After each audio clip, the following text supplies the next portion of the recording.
Halo guys, kembali lagi di channel Kapten Abi Biring. Jadi di segmen kali ini saya akan membahas tentang sejarah PPKI.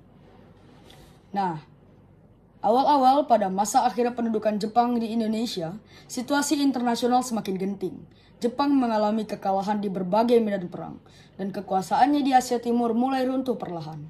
Untuk menarik simpati bangsa Indonesia, Jepang berusaha memberi janji kemerdekaan.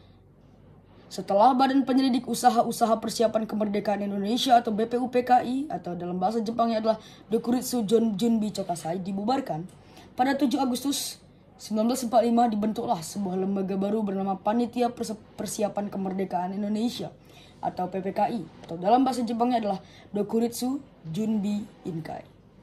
Panitia ini memiliki tugas besar, ialah menyiapkan segala sesuatu yang berkaitan dengan pelaksanaan kemerdekaan Indonesia.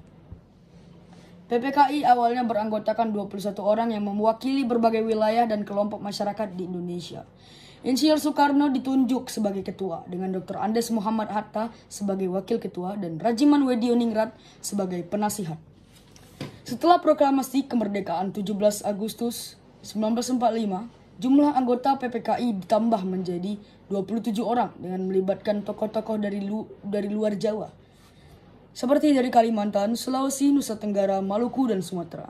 Hal ini menunjukkan bahwa kemerdekaan Indonesia sejak awal sudah dimaksudkan untuk seluruh Nusantara, bukan hanya Pulau Jawa semata. Sidang pertama PPKI dilaksanakan pada 18 Agustus 1945, sehari setelah proklamasi. Dalam sidang ini diambil 3 keputusan penting.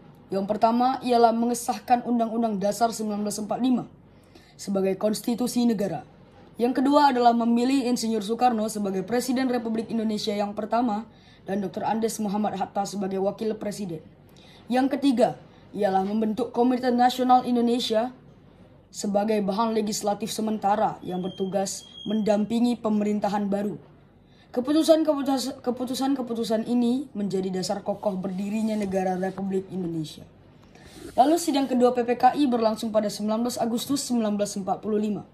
Dalam sidang ini, PPKI mengambil langkah penting dalam membentuk sistem pemerintahan. Indonesia dibagi menjadi 8 provinsi dengan gubernur sebagai kepala pemerintahan daerah di masing-masing provinsi. Langkah ini menunjukkan bahwa sejak awal negara Indonesia sudah dipersiapkan dalam bentuk negara kesatuan yang terorganisir. Selain itu, departemen-departemen pemerintahan juga mulai dibentuk untuk mengatur jalannya administrasi negara. Sidang ketiga atau sidang terakhir diadakan pada 22 Agustus 1945. Dalam sidang ini, PPKI membentuk organisasi-organisasi penting untuk memperkuat negara yang baru lahir. Salah satunya adalah pembentukan Partai Nasional Indonesia sebagai wadah persatuan politik rakyat dan juga sebagai partai tunggal.